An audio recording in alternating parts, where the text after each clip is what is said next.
système politique de demain. Or, la société m'apparaît trop complexe et trop vaste pour envisager une démocratie directe comme seul horizon politique. Néanmoins, il existe une multitude d'outils très intéressants pour tendre vers cet idéal démocratique. C'est notamment le cas de la désignation des représentants politiques par tirage au sort. Et il serait également intéressant d'envisager pour notre système les limitations qui encadraient les représentants de la démocratie athénienne, à savoir des mandats courts, révocables, non cumulables, non renouvelables, assortis d'une reddition des comptes pouvant déboucher sur une mise en accusation publique. On pourrait également s'intéresser à des dispositifs tels que le référendum d'initiative populaire. Ce référendum est adressé à l'ensemble de la population après qu'un pourcentage de signataires ait validé la question. Ce processus politique est aujourd'hui présent dans des pays tels que la Suisse ou l'Italie. Étienne Chouard a été le premier à me faire découvrir la démocratie. La problématique d'une assemblée constituante populaire, non élue, est devenue depuis quelques années son cheval de bataille.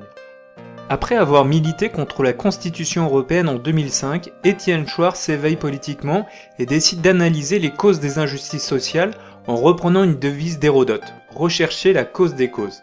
Voici quelques extraits de la conférence qu'il a donnée à TEDx. Et je pense que s'il y a des injustices sociales, c'est parce que les gens bien, les gens normaux, n'ont pas le pouvoir de résister.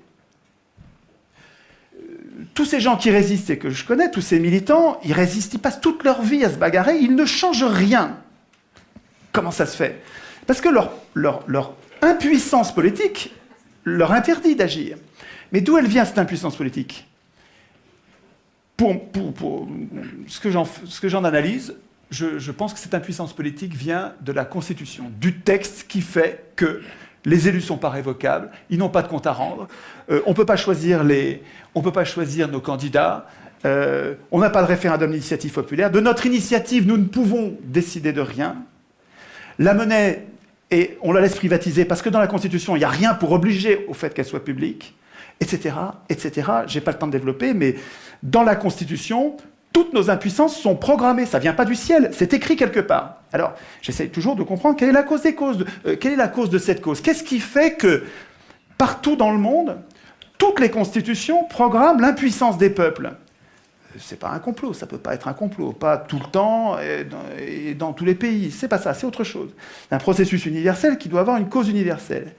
Et il me semble que ce qui fait que toutes ces constitutions sont mauvaises, qu'elles programment l'impuissance des gens, au lieu de programmer notre puissance, et au lieu de nous garantir contre les abus de pouvoir, elles programment notre impuissance, je pense que c'est parce que ceux qui écrivent la Constitution, les auteurs constituants, ceux qui écrivent la Constitution ont un intérêt personnel à ne pas écrire de bonnes constitutions, à ne pas écrire notre puissance.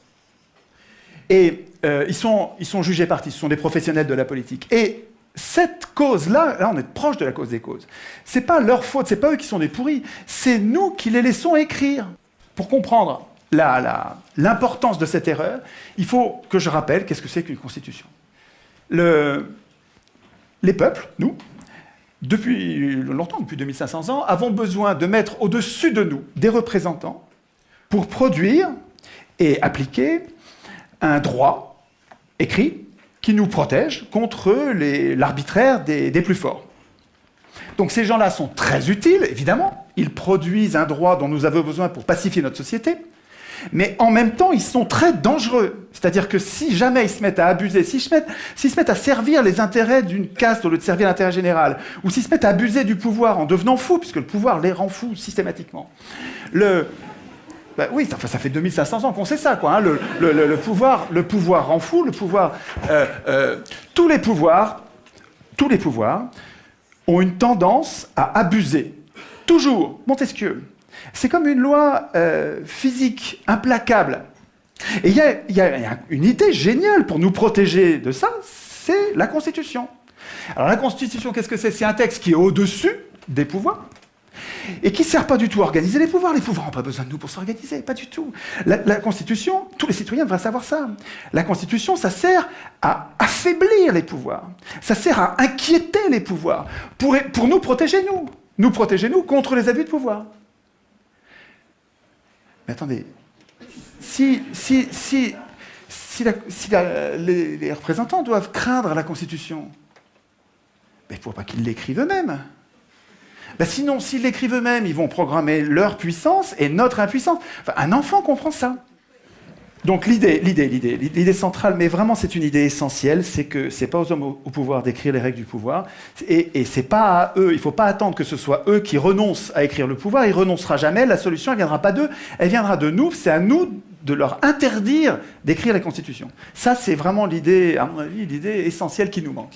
Alors, d'abord, je suis pas un citoyen. Un citoyen, c'est autonome. Ça vote, il vote lui-même ses lois. Moi, je suis un simple électeur. C'est-à-dire, je suis hétéronome. Je subis la loi écrite par quelqu'un d'autre. Nous appeler citoyens, c'est nous payer de mots. On se la pète, mais on n'est rien du tout. Qu'est-ce qu'on fait dans cette démocratie? Dans cette prétendue démocratie, qu'est-ce qu'on a comme droit? On a le droit de désigner des maîtres politiques qui vont tout décider à notre place pendant 5 ans.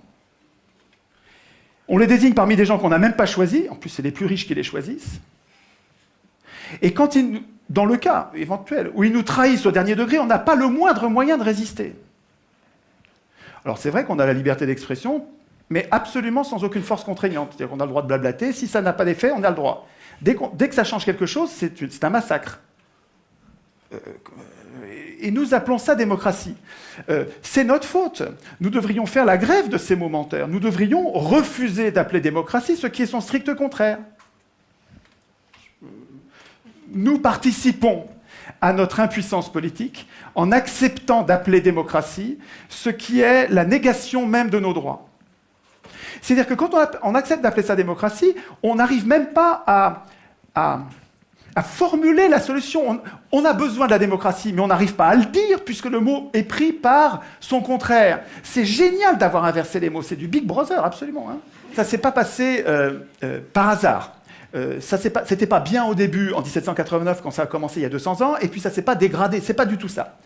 Sieyès, un grand penseur de la Révolution française, une pointure, hein, je ne vous parle pas d'un second couteau, écrivait en 1789, les citoyens, ouvrez les guillemets, hein, c'est Sieyès qui parle, les citoyens qui se donnent à eux-mêmes des représentants ne peuvent pas écrire le droit, ne peuvent pas du tout, doivent renoncer à faire eux-mêmes les lois.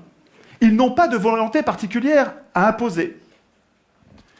S'ils dictaient des volontés, la France ne serait plus cet État représentatif, ce serait un État démocratique.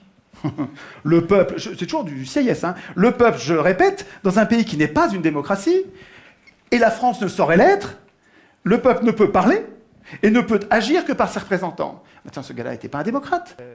Moi, ma question, puisque le tirage au sort donne le pouvoir aux pauvres, le pauvre c'est 99%, hein, puisque l'élection donne le pouvoir aux 1%, des ultra-riches, mais jusqu'à quand les pauvres, les 99%, vont-ils défendre l'élection comme si c'était une vache sacrée? Enfin, je veux dire, pour moi, il y a quelque chose d'indéfendable à voir tous ces pauvres qui défendent l'élection alors que le tirage au sort leur rendrait le pouvoir. Qu'est-ce qui fait que nous tenons à l'élection? Je pense que c'est parce que c'est pas la raison, parce que les faits montrent que nous n'avons pas intérêt à ça. Mais par contre, c'est les mythes. L'école dite républicaine nous apprend que depuis qu'on est tout petit, que élection égale démocratie, démocratie égale élection. Alors, depuis que tout petit, on le croit. Et donc, il y a une période de désintoxication de ces mensonges de pouvoir. Il faut arriver à remettre les mots à l'endroit. Nous ne sommes pas en démocratie, et ce dont nous aurions besoin, c'est une démocratie avec du tirage au sort qui nous libérerait de ceux qui veulent le pouvoir. Pour changer les choses, il me semble que nous ne pouvons pas compter, il ne faut pas compter sur ceux qui ont le pouvoir en ce moment. La solution ne viendra pas d'eux.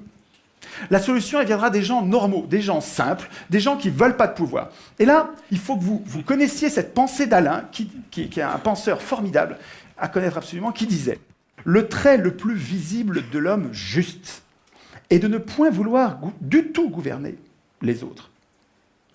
Et de se gouverner seulement lui-même. Cela décide tout.